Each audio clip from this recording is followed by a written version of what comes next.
تو حضرت معاذ بن جبل رضی اللہ تعالیٰ عنہ کہتے ہیں کہ صبح کے خوبصورت لمحے اور حضور کی قربت اور سفر کی گھڑیاں اور چل بھی رہا تھا میں آقا کریم علیہ السلام کے ساتھ ساتھ، تو موقع غنیمت جانا تو میں نے کہا کہ اے اللہ کے پیارے رسول صلی اللہ علیہ وآلہ وسلم، مجھے آپ کی قربت میسر آئی ہے تو اس موقع سے میں فائدہ حاصل کرتے ہوئے آپ سے سوال پوچھنا چاہتا ہوں، اور وہ یہ کہ مجھے کسی ایسے عمل کے بارے بتا دیجئے جو عمل مجھے جنت میں داخل کر دے اور جہنم سے دور کر دے۔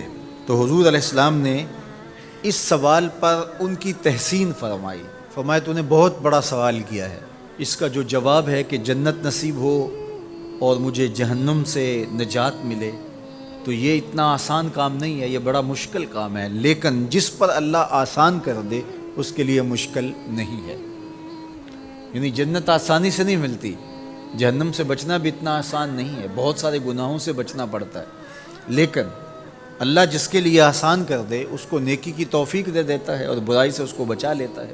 اگر تو چاہے کہ جنت میں جائے اور جہنم سے نجات ملے تو تمہیں اللہ پر ایمان بھی لانا پڑے گا، اور ایسا ایمان جس میں شرک کی آمیزش تک نہ ہو، اسی کی عبادت تیری زندگی کا مقصود ہو، اور نماز بھی ادا کرنا ہوگی، زکوٰۃ بھی دینا ہوگی، روزے بھی رکھنے پڑیں گے، اور تجھے حج بھی کرنا پڑے گا۔ جنت میں داخلے کے لیے یہ شرائط ہیں کہ تم یہ کام کرو گے۔ پھر ارشاد فرمایا میں تمہیں بھلائی کے دروازے ہی نہ بتا دوں۔ ارشاد فرمایا الصوم جنہ، روزہ ڈھال ہے۔ ڈھال آپ سمجھتے ہیں، اگر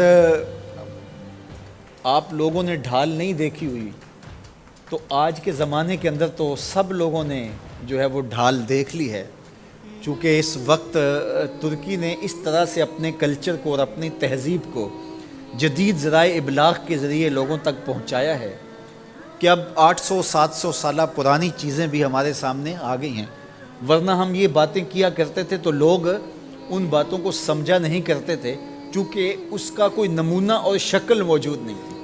جب دشمن تیر پھینکے تو تیر سے بچنے کے لیے وہ لوہے کا پترا جو آگے کر دیا جاتا ہے، جو تیر کو اپنے اوپر روک لیتا ہے، اس کو عربی میں جنہ اور اردو میں ڈھال کہا جاتا ہے۔ تو آقا کریم نے فرمایا روزہ ڈھال ہے، تو گویا جہنم کی آگ سے بچانے کے لیے جو ہے وہ روزہ کام دے گا۔ وَالصَّدْقَةُ تُطْفِئُ الْخَطِیَّةَ، یہ گناہوں کو مٹا ڈالتا ہے، جس طرح کہ آگ کو پانی بجھا ڈالتا ہے، تو اس طرح جب صدقہ دیا جاتا ہے تو جو گناہ ہوتے ہیں وہ ایسے مٹتے ہیں کہ لگتا ہے یہاں گناہ تھے ہی نہیں۔ آگے ارشاد فرمایا رات کے پیٹ میں نماز ادا کرنا، یعنی تہجد کی نماز ادا کرنا۔ پھر حضور علیہ السلام نے یہ آیت پڑھی تتجافی جنوبہم عن المضاجع، ان کی کروٹیں بستروں سے الگ رہتی ہیں، خوف اور طمع میں وہ اللہ کو پکارتے ہیں اور وہ رات کو جاگتے ہیں، ان کی کروٹیں بستروں سے الگ رہتی ہیں، حتی بلغ یعملون، یہ آیت پڑھتے ہوئے آخر تک حضور نے تلاوت فرمائی۔ تو فرمایا جس طرح صدقہ آگ کو بجھا دیتا ہے، اس طرح پچھلے پہر کی نماز، تہجد کے سجدے بھی اللہ جل شانہ کے غصے کو ختم کر دیتے ہیں اور جہنم کی آگ کو مٹا ڈالتے ہیں۔ پھر حضور نے ارشاد فرمایا کہ میں تمام امور کی جڑ نہ بتا دوں کیا ہے، جتنے بھی معاملے ہیں اس کی جڑ ہی نہ بتا دوں۔ میں نے جھولی پھیلا کے کہا حضور کیوں نہیں، خیرات ڈالی ہے۔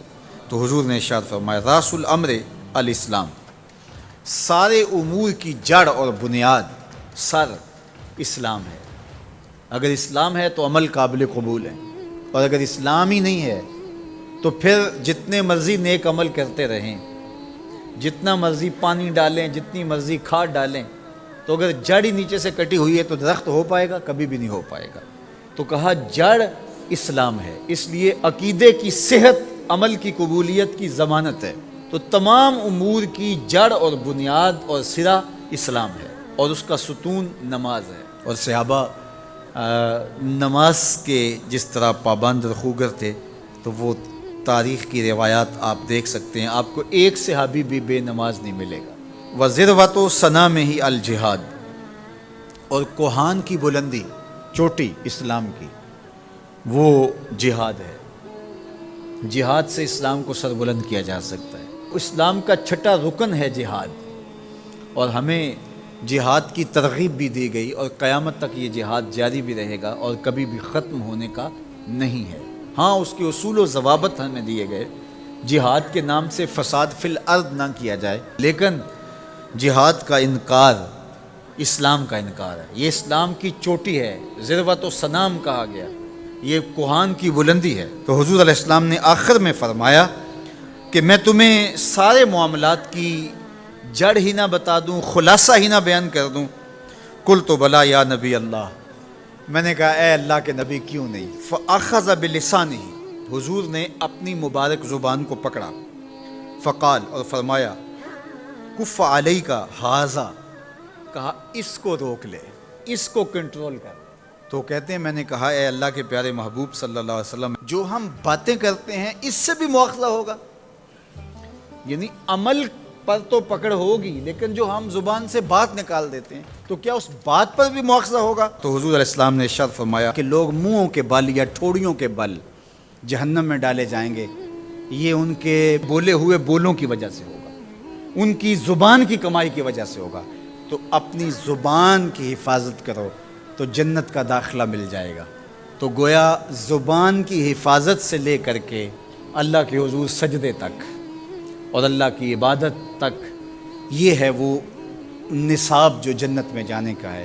اللہ ہم سب کو 5 گانا باجماعت نماز کی توفیق دے، اللہ ہمیں توفیق حج کی نصیب کرے، اللہ ہمیں رمضان المبارک کے روزے رکھنے کی توفیقات سے مالا مال کرے، اللہ اپنی راہ میں جد و جہد اور جہاد کی توفیق سے مالا مال کرے، اور اللہ ہمیں